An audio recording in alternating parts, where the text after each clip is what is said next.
Hey everyone, welcome to the Horror Show. I'm Cecil Laird.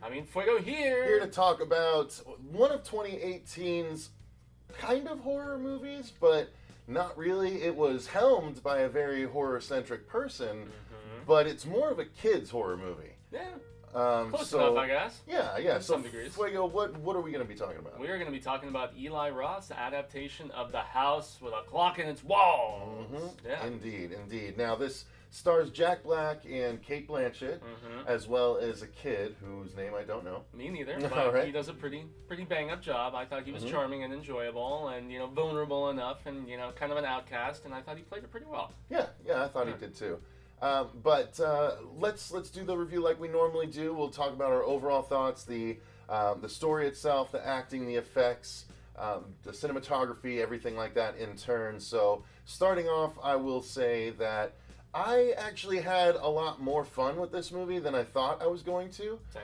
I definitely ended up enjoying Jack Black and Cate Blanchett's characters a lot more than I thought I would. Anyway, it was great. Yeah, their back and forth was really one of the highlights of the movie. The kid was actually the least interesting part to me, and his sort of typical arc wasn't all that intriguing. It was definitely the house and Jack Black and Cate Blanchett that I was the most intrigued by. Yeah, his plate was a little by the books, I'd say. Yeah. So, but overall, I actually enjoyed the movie a lot more than I thought I would. I worried that this might be a Goosebumps level flub.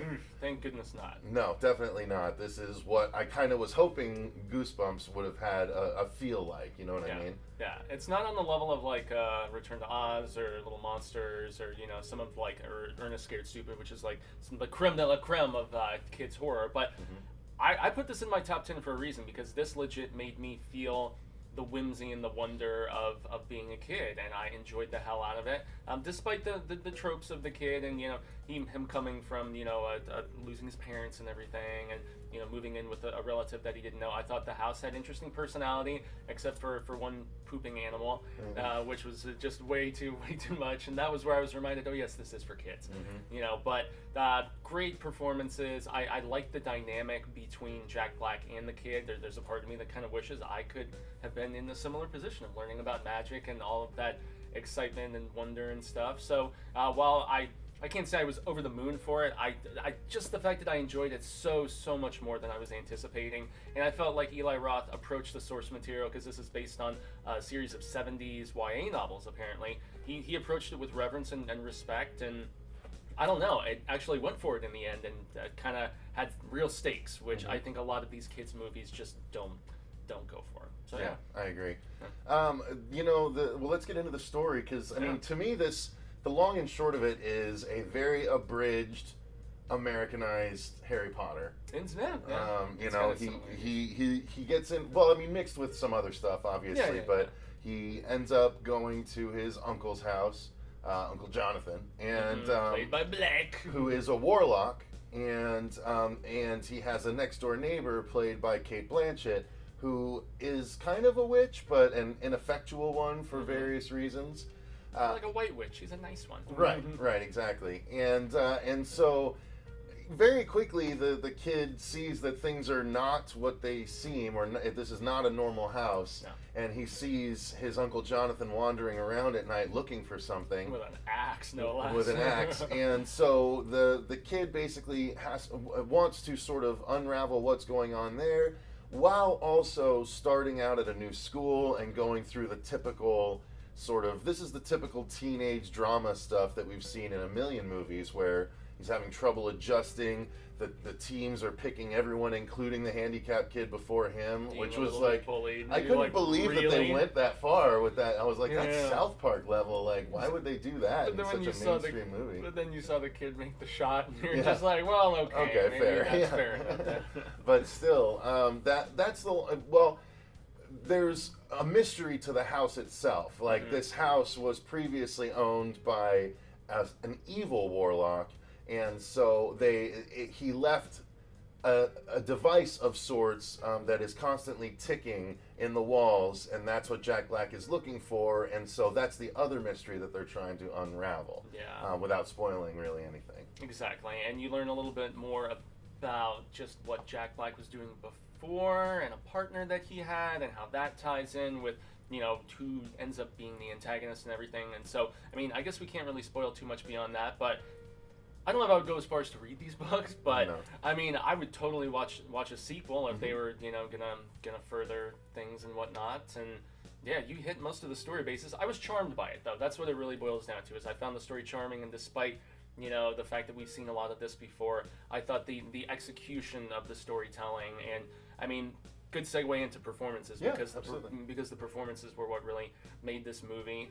Maybe the kid didn't blow me out of the water or anything, but his chemistry with both Blanchett and Jack Black, and then especially their kind of rivalry, camaraderie, like busting each other's chops constantly, it genuinely made me laugh and cracked me up, you know, because they're not really like lovers or former flames or anything like that. It's No. almost like a brother sister kind of picking on each other sort of vibe, and it worked really well. I mean, they had good chemistry. They established pretty early on with a funny line, actually, where Blanchett looks at the kid and he's looking at them kind of weird, and she's like, "No kissy face here," you know, like something like that.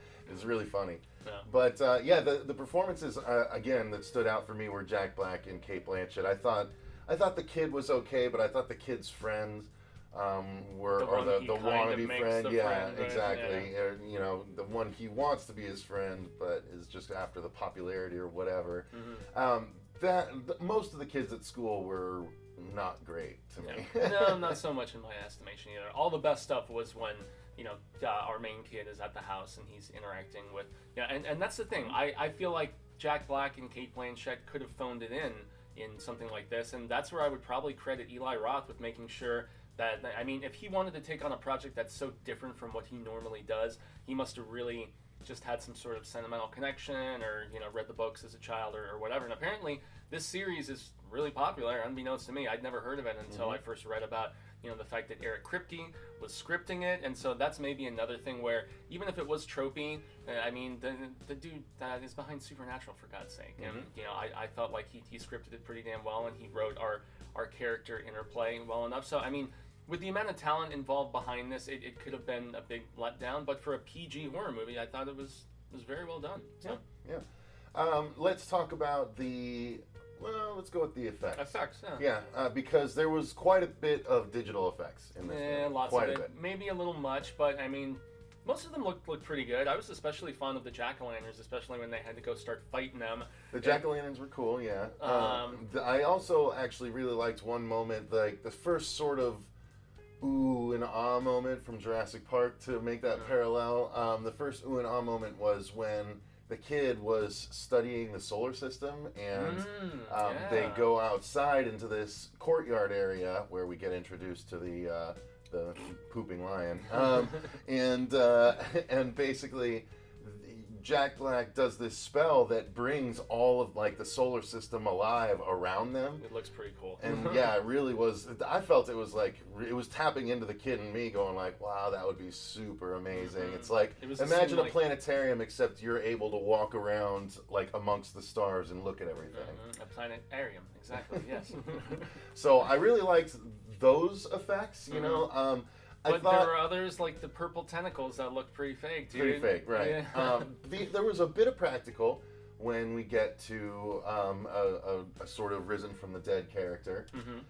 And I thought that looked good. Yeah. I thought that was solid, and that was where you actually felt the stakes in the film, and you're just like, oh, things might not just wrap up as perfectly as you would assume, and it seemed more villainous. It seemed closer to PG-13 territory when you saw the look of this character compared to the PG, like, very family friendliness. Yeah, for sure. I was expecting. And there was a kind of a weird CG effect having to do with a female character that has a reveal later in the movie.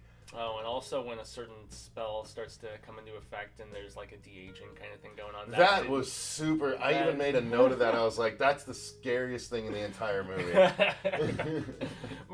Yeah, it was so weird.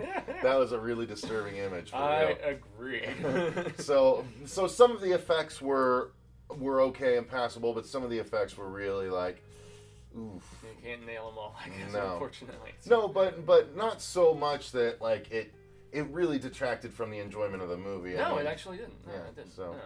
I don't know. Any other thoughts you have on it? The cinematics. Well, I mean, it was directed by Eli Roth. It all looked good. I mean, the house was well designed and very just. I mean, it's full of all kinds of different old things. And I mean, all your stereotypical stuff like suits of armor and all kinds of cool paintings and pictures and things like that. But I mean, set design was good. It was shot very well, camera movements and whatnot.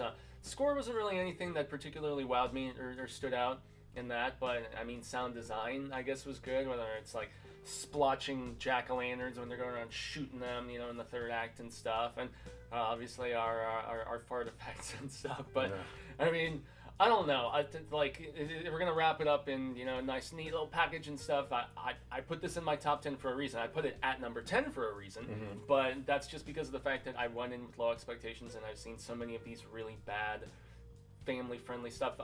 I felt like this, especially if you have a young kid who you're trying to just kind of push into horror and you don't want to freak the hell out of them, this is a really good jump-off point, in my opinion. Yeah. Much better than the Goosebumps of the world. So. Yeah, I would agree with that. Yeah. So yeah, guys, it's worth your time if you haven't watched The House with a Clock in Its Walls, and especially if you like horror and your kid is of the age where a little more creepy stuff happens than like in the Goosebumps movie, then I think this is a good place to go, because you'll have fun, they'll have fun. Jack Black and Cate Blanchett, as I said, are very entertaining. So it's it's a fun. I would have really enjoyed having this movie around when I was around that age. So Same. So definitely check it out if you haven't yet. I think it's at least worth your time to watch once and make the decision for yourself. Yeah, I don't know if it's streaming anywhere, but I mean, it's at Right Boxes and various other places, I would imagine, or VOD it for a few bucks. It's worth the time, y'all. It is indeed. So make sure you guys check it out. Until next time, thank you very much for watching. I've been Cecil Laird. Gracias to our patrons. I have been Jaime Fuego. Indeed. And until next time, remember, stay scared.